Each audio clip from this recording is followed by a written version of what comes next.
बिस्मिल्लाहिर्रहमानिर्रहीम। अस्सलामुअलैकुम व्यूअर्स, उम्मीद है कि आप सब लोग बिल्कुल खैरियत से होंगे। इस्तिग़फ़ार रिज़्क़ हिलाल को फ़राग़ करता है, मुश्किलात को दूर करता है। रिज़्क़ वहाँ से आता है जहाँ से आपको गुमान भी नहीं होता। हर चीज़ आपकी मर्ज़ी से होती है जिसमें अल्लाह की मदद शामिल होती है।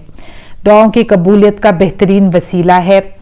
एक मशहूर व मारूफ वाक़या है जो इमाम अहमद बिन हम्बल खुद बयान करते हैं कि रात के वक्त वो एक शहर में पहुंचे जहां तमाम मस्जिदें बंद हो चुकी थी।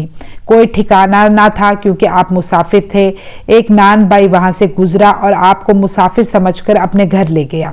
जब आप उसके साथ उसके घर पहुंचे तो आपने महसूस किया कि वो नान भाई कुछ पढ़ रहा है।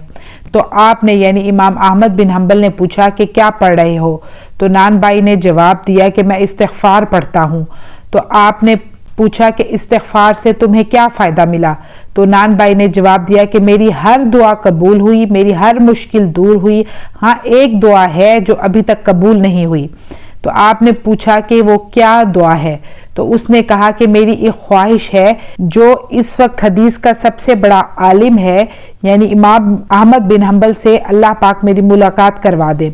यह सुनकर इमाम अहमद बिन हम्बल की आंखों में आंसू आ गए और कहा कि ये सारा सफ़र अल्लाह ने मुझे इसलिए करवाया कि तेरी इस दुआ को कबूल करना था। तो इस वाक़े से हमें ये बात पता लगती है कि इस्तिग़फ़ार दुआओं की कबूलियत के लिए बड़ा मुजर्रब है। ज़बान पर हर वक्त इस्तिग़फ़ार होना चाहिए।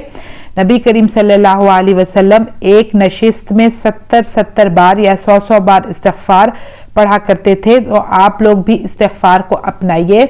जब भी कोई मुश्किल हो तो कसरत से इस्तिग़फ़ार करें, वरना हर नमाज के बाद एक तस्बीह इस्तिग़फ़ार की ज़रूर पढ़ें। तो व्यूअर्स, मुझे दीजिए इजाज़त। इंशाल्लाह मैं फिर हाजिर होंगी। अपना ढेर सारा ख्याल रखिएगा। अल्लाह हाफिज़।